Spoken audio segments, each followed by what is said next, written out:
Hello and welcome to NexTalks. I'm Nex, and this is where I talk. Today I'm talking about ethical non-monogamy.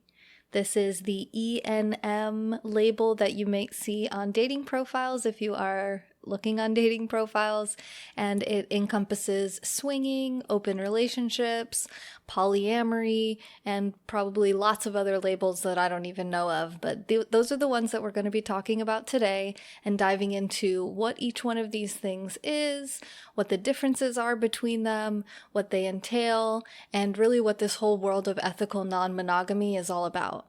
I've been practicing polyamory for almost a year and a half, so I'll be sharing a little bit of my own personal journey as well, and I hope that this helps to clear up some common misconceptions about non-monogamy as well as to answer any of your questions. And if you have more questions, definitely feel free to put them in the comments, and hopefully I can address them in a future episode or just reply in a comment back to you. All right, let's dive in. Non-monogamy is just what it sounds like. It just means people that have more than one partner, but this can express itself in a lot of different ways and what that looks like. And like with all relationships, everyone is different, so depending on the individuals involved in the relationship, there's going to be different expressions and different boundaries, different expectations, and just overall different energies. So what I'm sharing with you today are generalities. These things are generally true about these different labels and definitions, but I've seen them expressed a lot of different ways. And the reality is many of the monogamous people that I know practice non-monogamy, either through illicit affairs and cheating on their partners, or by dating when they're dating and they still consider themselves single, but they've kind of been dating someone or sleeping with someone. They might date and sleep with other people around this same time, and this practice is very common in people who do not identify themselves as ethically non-monogamous. And I think really a lot of that just has to do with commitment and not really considering any of these partners that they have to be someone that they're in a relationship with. So it's up to you to decide how you identify yourself and how you define yourself. But in terms of ethical non-monogamy, I think the ethical part is the key because they're differentiating themselves from the pretty prevalent practices of non-monogamy that exist in people who identify as monogamous. What makes it ethical is that they don't lie and they don't hide it. So there's open, honest energy around ethical non-monogamy. It's an acknowledgement that, hey, I might very well be attracted to someone else or be connected to someone else. And I don't plan on lying about that or hiding it from you or trying to pretend like it doesn't exist or trying to fit myself into this world where I only ever connect with you and no one else ever until we decide that we don't want to do that anymore, which is basically the premise of monogamy. Most monogamists accept that sometimes they feel attracted to other people or they feel connected to them or interested in them. They just choose not to pursue that. People who are non-monogamous don't really have any intention of not enjoying the connection of other people. And they don't plan on lying about it or repressing it. It's all just about being open and being honest and respecting your partner. Like with all relationships, respect is really important, as is communication. And obviously, when other people are involved, communication, honesty, respect, all these things are going to take you a really long way. And whether you're monogamous or not, if you're not practicing those things in your relationships, start there, because that's probably the source of many of your woes and problems. Now, I realize that many monogamists who are listening to this are probably thinking, hey, I have no problem if my partner wants to connect with other people. I just don't want them to kiss other people or hold hands with other people or cuddle other people or have sex with other people. And that's really where things start to kind of break down and get blurry, because where is the line? Is someone able to hold hands with someone else? Is that cheating? Is that too intimate? What if it's someone of the same sex? Does it no longer matter? Even if your partner is interested in people of the opposite sex as well, is that something to do with just your ego and whether or not you feel threatened by this other person? There's so much nuance to where people really draw the line and whether they're monogamous or not. So the answer to all of your E&M related questions is it depends. It depends on the couple or the throuple, or, each individual person is going to have different boundaries and different expectations. So there's going to be different expressions of all of these things. But let's start diving into what some of the different configurations look like. And then if you have further questions, you can ask me. But the most important thing is to communicate with your partner and let them know what you're interested in and what you like, and listen to them and where their comforts and discomforts lie as well. So let's start with swingers and swinging. What does that mean? Generally, swingers are a couple, oftentimes married, but generally pretty exclusive and monogamous appearing to the outside world, who participate in intimacy with other people that can come in a variety of different expressions, but is oftentimes done together and at certain types of events and times. So not all swinging looks like this, but again, I'm giving kind of general explanations for each of these things. A stereotypical swinger couple would be a couple that will go to swingers events or parties or clubs, or go on like swingers dating websites to find other couples to swap with. And swapping just means that they swap, so the original husband and wife number one switches with husband and wife number two. So now husband number one is with wife number two, and vice versa. Now, how far they go with each other is up to the couples. So there's something called soft swapping, which means that they can do anything besides penetration. So they don't fully have intercourse with each other. Full swapping means that they can have intercourse as well. Some people only like to swap in the same room. Some people will only do swaps in separate rooms, so they actually split up and go into separate rooms, but they come back together afterwards. Some people are just looking for a third, so they'll look for a female or a male or whatever gender, whatever sexuality, for different types of experiences, whether it be a threesome or a cuckold type experience where one person is just watching their partner with this new person. There's so many different types of fantasies that can be fulfilled through the lifestyle of swinging, and the lifestyle is a common term for this, as well as the upside down pineapple symbol. A lot of this represents swingers and lifestyle type vibes. So if you see that and you see people kind of snickering, making little jokes, now you know what that means. There's a lot of terminology that you can go through. I'm not going to give all the vocabulary, but you can look up, different words like unicorns and what all of these things mean. But generally, this is a couple who is exclusive outside of their little excursions. However, sometimes it is kind of this one night stand kind of vibe where they go out, they find a couple, and that's kind of it. They don't exchange contact information. They don't do it often. They don't see this person again.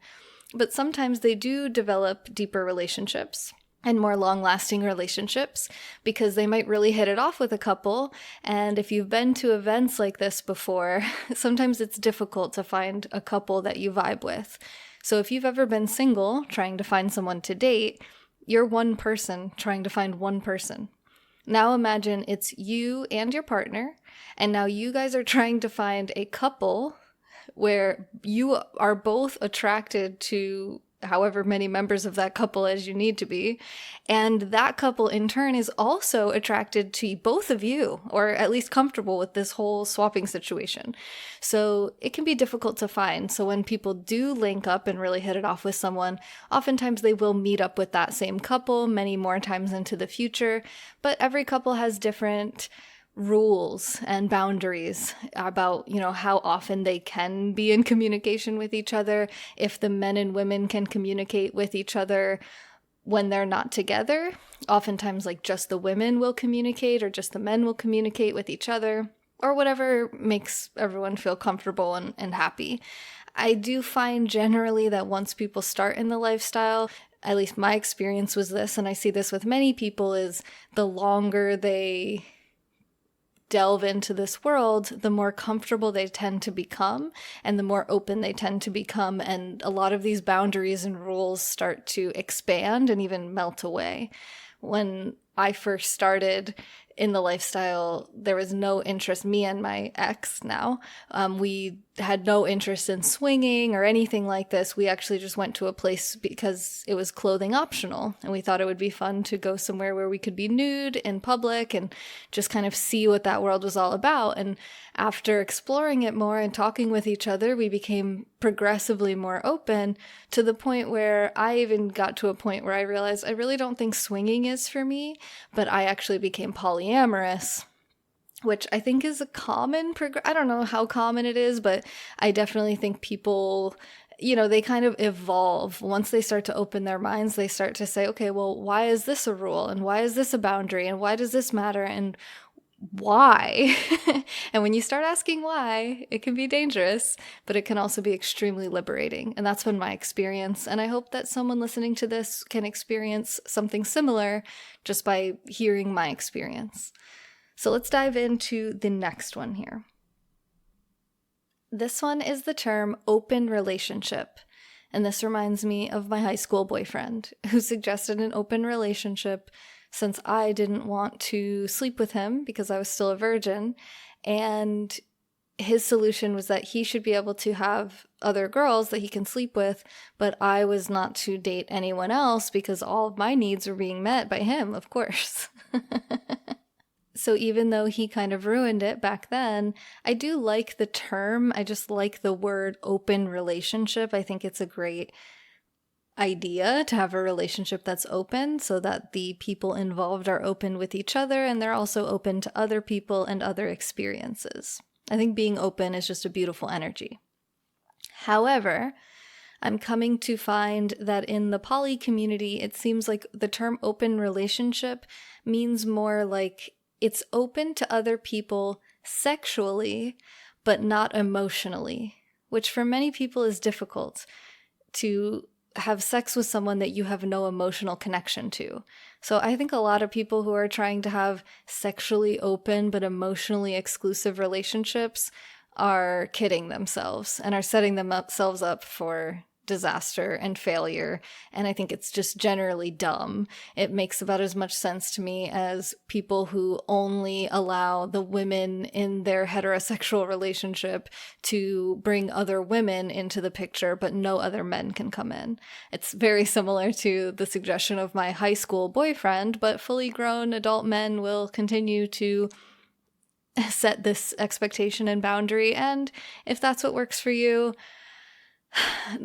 I mean, what can I say? I just think it's important for there to be mutual respect and for there to be mutual freedom. I think that's very, very important. But what I think doesn't matter to your relationship. As long as you're happy and you feel safe, I'm happy for you. So let's get into the term polyamory, which is how I identify. And while we're on this subject, I often use the term poly as a shorthand. So sometimes people think polygamy or polyandry and even bigamy. So this isn't about marriage. All those terms are about marriage. Polygamy means a man can have multiple wives. Polyandry means a wife can have multiple husbands. Bigamy is just basically like the crime of marrying someone when you're already married to someone else. So legally getting married to more than one person is actually illegal in all 50 United States. If you're from another country, I didn't research every country's laws, but it's generally frowned upon, if not illegal in most places. The intention of today's podcast is not to talk about whether or not the government should be involved in your romantic relationships.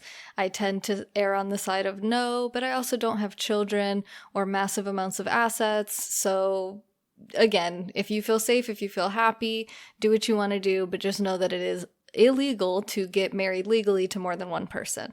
And that's what a lot of these words mean. Now, a lot of people think of Utah, they think of Mormons, and they think of polygamy where the husband can have multiple wives.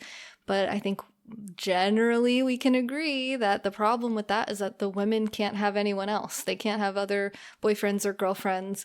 And it's just like the same thing we were just talking about where one party, in many cases, the man is given lots of freedom and the woman is given very limited, if any, freedom.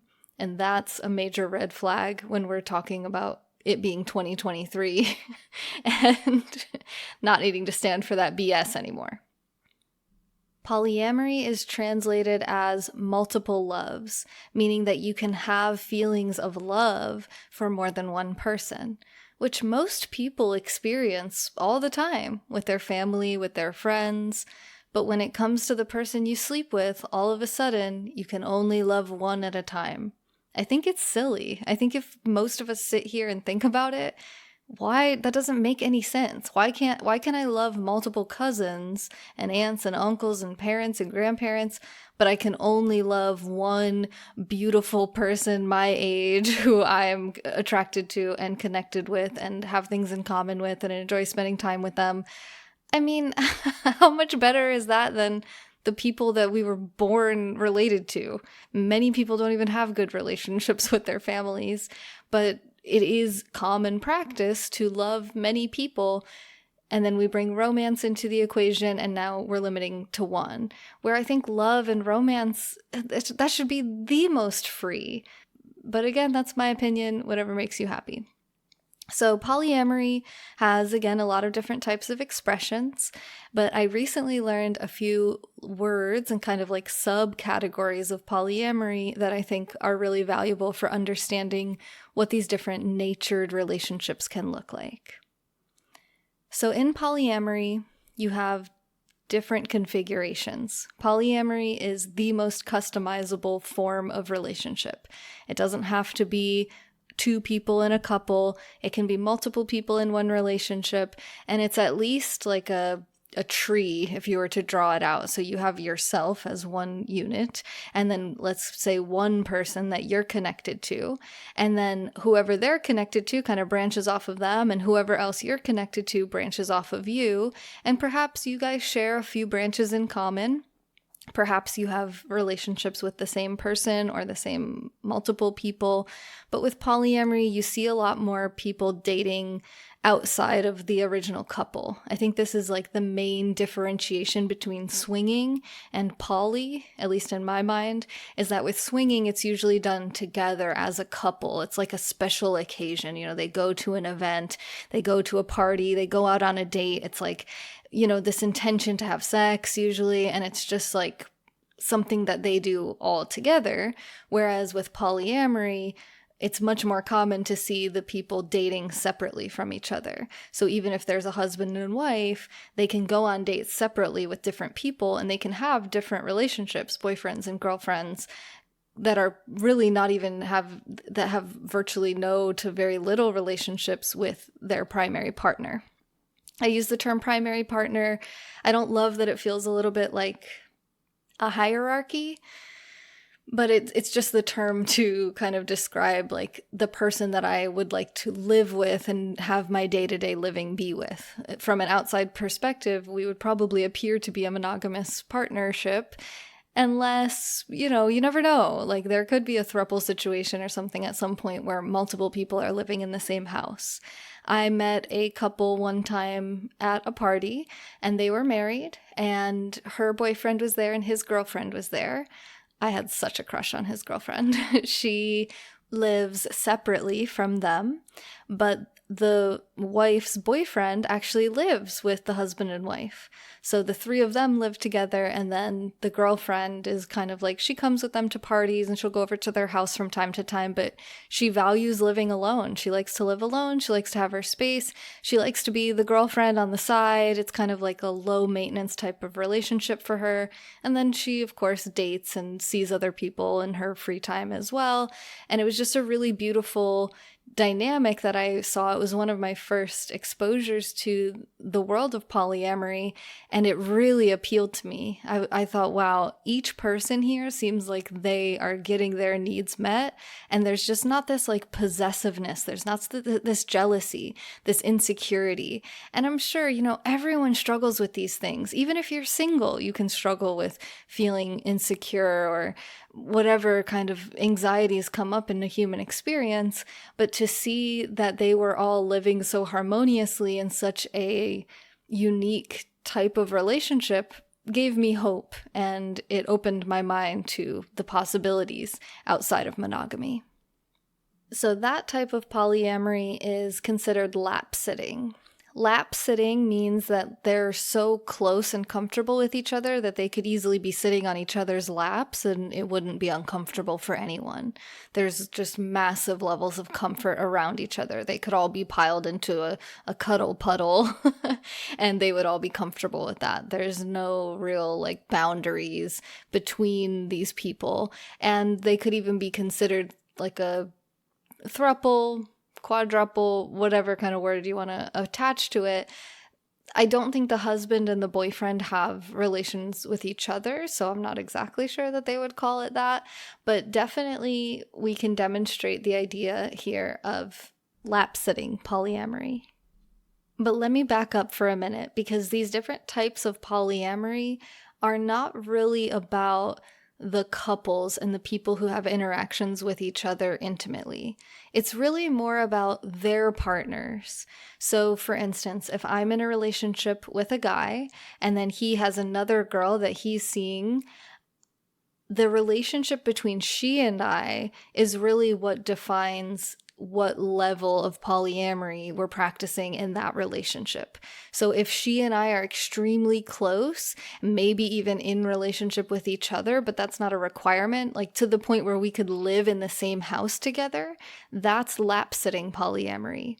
And the word for these two people, so in this case, myself and this other woman, we are each other's metamors, which means that we share a common hinge partner. So we are connected via our connection to this other person. Now, in some cases, you're not going to totally love and hit it off with this other person. It's not that there's negative feelings. It's just, sometimes you meet people and you totally vibe and you totally connect and you become fast friends. And sometimes you meet people and they're just like very different from you and it's hard to really relate and you guys just don't really want to hang out all the time together because you think differently and you just are very different. And this can happen with polyamory because oftentimes we can be drawn to someone that is different than an existing partner. So they might just interest us in a completely different way, so different that the two partners might share very little in common and therefore probably aren't going to develop some super close friendship. Of course, they know about each other's existence, but this is where we get into the next steps down from lap-sitting polyamory. One step down is called kitchen table polyamory. So this means that the people are probably friends. Like they probably have a pretty good relationship with each other. They can all sit around a table and share a meal. They can go to each other's houses and feel comfortable.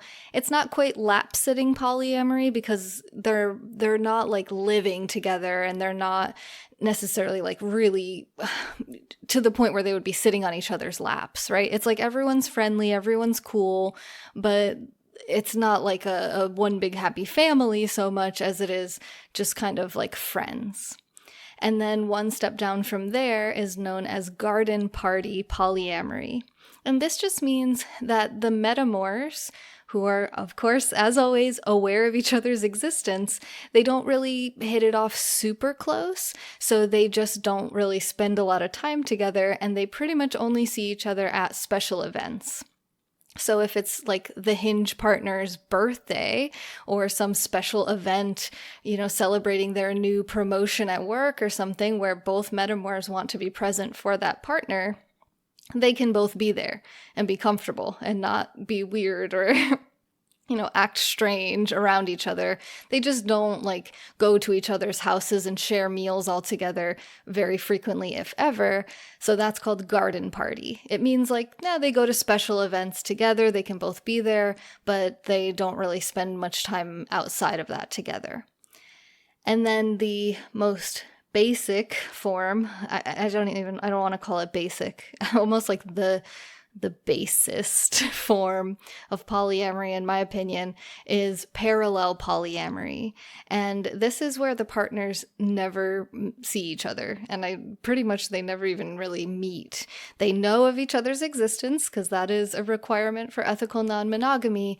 But this one raises a red flag for me. This is generally a concern. If I was in a relationship with someone who claimed to be comfortable with polyamory, but said they never wanted to meet any of my other partners and they never wanted to even see them, and they wouldn't even be comfortable being in the same room as them. Like if I had a birthday party and I invited, family and friends and my lovers, that they couldn't even, they wouldn't even want to go because that other person was going to be there.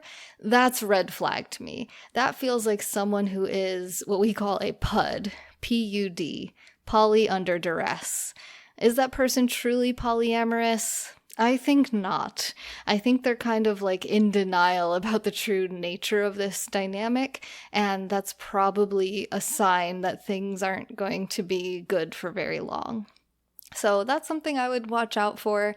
But anywhere between garden party and lap sitting polyamory makes a lot of sense to me. I don't have to love every single person that the person I love loves. I can be civil, I can be friendly, but you don't have to force relationships with these people. Not everyone has to be the best of friends.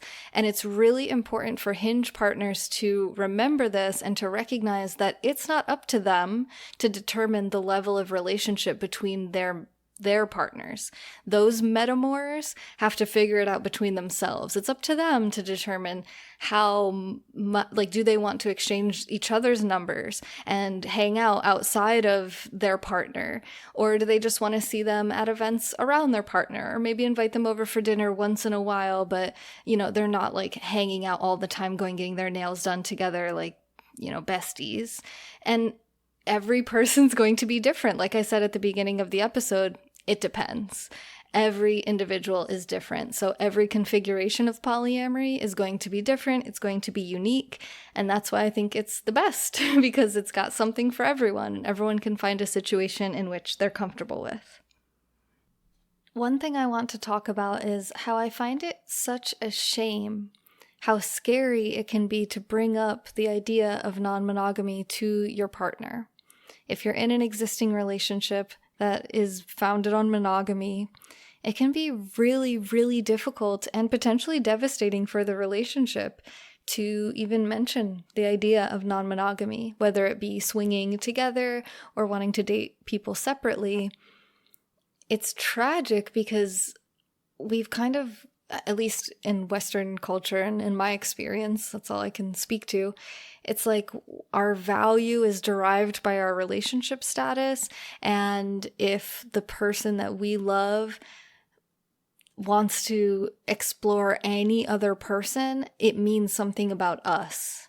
And that's just such a wrong belief. And I think most people know this. If you've ever had a crush on someone while being in a relationship with someone else, it's not like the person that you're with is doing something wrong or there's something bad about them. The other person is just also attractive or interesting in some way. It doesn't mean anything about your other partners. We can, just like with friends, you can have more than one friend and you can connect on completely different levels and have completely different things in common, and some of your friends might not even really get along with each other, but it's all irrelevant. It's not about one being better than the other. That's why I don't really use the term best friend too often, and I even hesitate to use the word primary partner.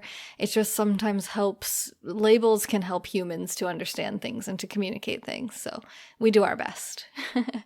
But I do want to encourage you, if you are interested in bringing this up to a partner, spend a lot of time in meditation beforehand. Really choose your words carefully and be all about listening to them and seeing where they're at and what comes up for them.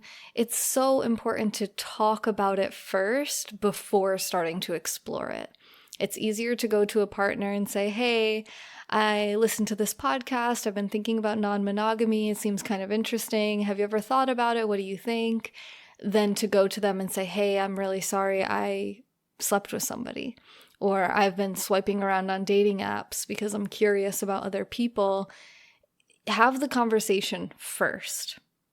And you might want to have a third party, like an objective third party, like a couples counselor present, or even seek the advice of a counselor to figure out the best way to do this for you, to get clear on exactly what it is that you're looking for and why, and being really ready and willing and able to reassure your partner in the ways that they need and to go at the pace they need, to ensure everyone's comfort and feelings of respect.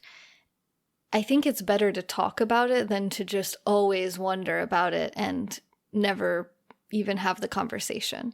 You don't want to be like in your 60s or 70s and then you bring it up to your partner and they're like, oh, I was always thinking about that too, but I was afraid to bring it up also. And now neither of us got to have really any experiences. Why is that? Why hold back? Why can't we communicate openly and honestly with each other? You're not telling them that you're having an affair. You're just asking them what they think, something that you're curious about. And if they completely shut it down, you're going to have to do your own soul searching. Is it a requirement for you? Can you continue in a monogamous relationship for the rest of your life without experiencing any other people? Is this going to lead you to having an affair, to being deceptive? It's really tough to say. I really just think that honesty and communication are the best policy. Do it in as gentle and kind and compassionate of a way as you can, but be honest with your partners. And if you've done something already, it might be time to come clean. You might be surprised how open people can be to ideas of non-monogamy, especially when the conversation happens before any type of action. As for anyone who is already experimenting, already experiencing some of these things, and already ready to kind of dive in or even actively engaged already, I think it's just important to reiterate here the importance of communication with your partner. So practices I like to have are debriefs after a new experience.